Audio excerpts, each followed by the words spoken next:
Cosplay World. We're here today to talk about a small problem that foam armors have from time to time. As I say, a lot of what they do is done with glues, a lot of making the armor. And of course, if you have not seen the video on this wonderful glue that you can definitely use with EVA foam to do a very clean, strong hold without any worrying about bulging, cracking, eating of your foam, things like that, check out this video. It's in the list, down a bit. Just have a look. Alright, guys.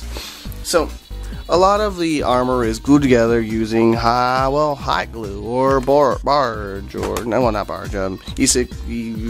They're usually glues, regular glues. Okay, it varies, but there comes a time where your armor could be under a lot of pressure, and it falls into place where it's not actually the glue's fault that your armor's breaking apart. It's that the foam itself is just not strong enough to hold it together. You see here, the glue held. It was structurally there. It ripped all the foam off because the foam's just, it's not a particularly strong material. well, it's reasonably strong anyway. So, what do we do in scenarios like that? Now, this is actually a pretty huge section of foam to be ripping apart. Usually, you have something like this holding them together, where it'll give out. Much more likely to give out in places where it has less glue, of course. That's where we go to hardware. Now, one thing you'll see me use a lot of time with my foam is screws. Now, of course, if you've not seen my screw and eyelet technique, I'm going to demonstrate to you why we do not just use regular screws. The screw there has a head, and the head's holding in place through pressure, right? The problem is it doesn't hold very much space there, and of course, as you might expect, it's just going to pretty much pop off. And now you can do this with a bunch of screws and hope for the best, but generally what will happen is it'll slowly pop off the edges ones, and then you're left to redo your work. Combined with gluing, sure, it'll help a little bit, but what we really want is to spread that load. And that's kind of the idea here with the glue, is that it spreads the load over the entire surface pretty well. Now with our hardware, we're going to spread the load not only on the surfaces that are touching, but over the back facing as well, or the other side of the contact area. For this, we have screws and eyelets, as I previously mentioned, as a combined team. We have rivets, which you probably know from sewing, and snaps, and this is a different kind of snap. Here, these are the sewn kind, and these are the pin kind here. If I can get a real close up, yeah, there we go. And of course, if you had not seen these are called Chicago screws. These are pretty nice when you've got several layers like so. It might be piquing your interest here, but I'm going to hold off for a second. Okay, so for me personally, I'm not 100%, I don't make my armor completely 100% out of foam. So most of the time when I'm working to transition from, say, MDF or wood, whatever, to plastic, PVC, I'll use a screw and an eyelet. Now what this does is, you see the head of the screw is much larger, thus dissipating the force. Now I'm going to just punch right on through. It's not too hard, you see there. And I'm going to, where's my screwdriver? I'm going to screw this in place. Now, not with that screwdriver, with a different screwdriver, with the screwdriver. I'm going to screw this in place, and now that's going to provide much more dissipation of force, and it's going to take a bit more work to pull it off. It will come off, but it will take much more work. Actually, it might have worked better if I got an eyelet that fit over the head of the screw. Yes. Oh well. So you guys get the idea there. I'm not going to go and explain that any more detail. So when I'm mounting my foam to my plastic, if I can't get a little bit of glue in there, I'll also add screws as well. It's very useful in that way. This screw also works, of course, this technique also works with strap. This is a huge question that foam people have a problem with, because it doesn't work exactly like foam. It's a little more wiggly, and you tend to not have as much success with glues. So we're going to be trying hardware. For this, I'm going to be taking a rivet. Now, of course, you can be using any of these other kind of tricks, and it'll work relatively the same. or at least based on the same idea, it'll work relatively the same. And I'm going to use this really 2mm thick foam here. I'm going to punch right on through.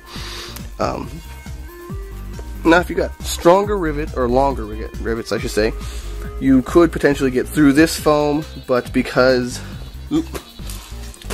everything's going everywhere, but because I don't have that much length in this rivet, I'm going to simply attach it with the thinner foam, and you guys get the idea how it works. I do have a machine that does this and makes it look pretty, but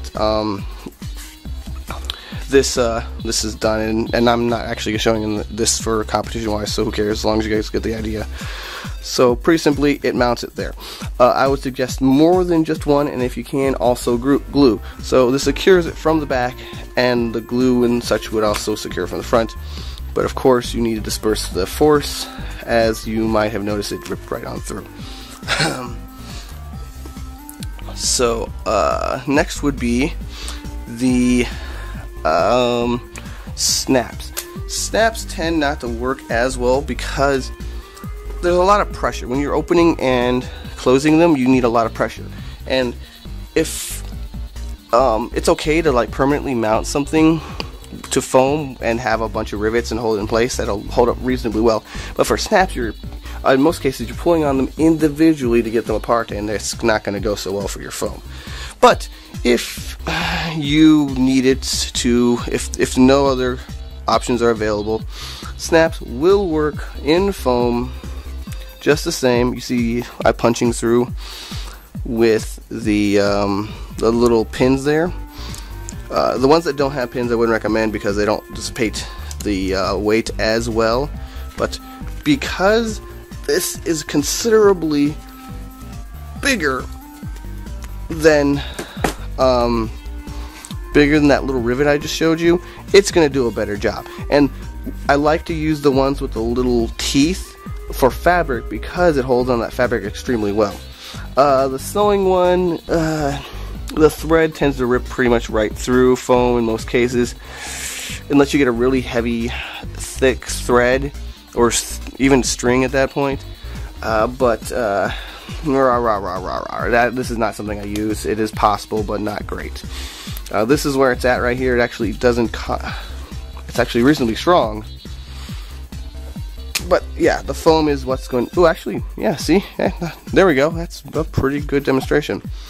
It does a good job. The teeth are holding onto the foam itself and keeping it from being damaged. And now, of course, you guys know in these videos I am intentionally trying to break these. If you had several of these, you would have a considerably better success. Now, that being said and demonstrated and so on and so forth, we go to the Chicago screws, which is something a lot of people are not aware of as to what they are. Now, they come in various lengths. Here you see a half-inch one. I believe this is 3/4 inch. Now, they're called Chicago screws because guess what? They're screws, and they're based out of Chicago as far as their invention or something like that, right? So what I like these for is when you get really thick pieces of foam you want to layer over each other. And when you're doing armor, big rivets are somewhat forgivable because guess what? It's armor.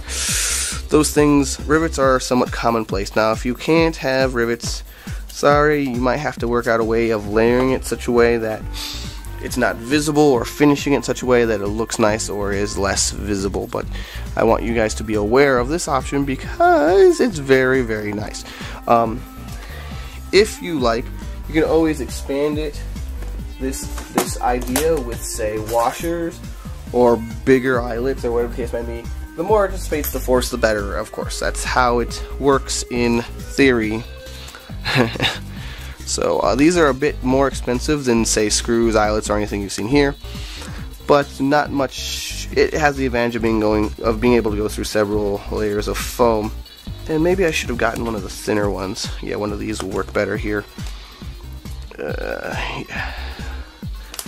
Yeah, this is going to work better for us right now.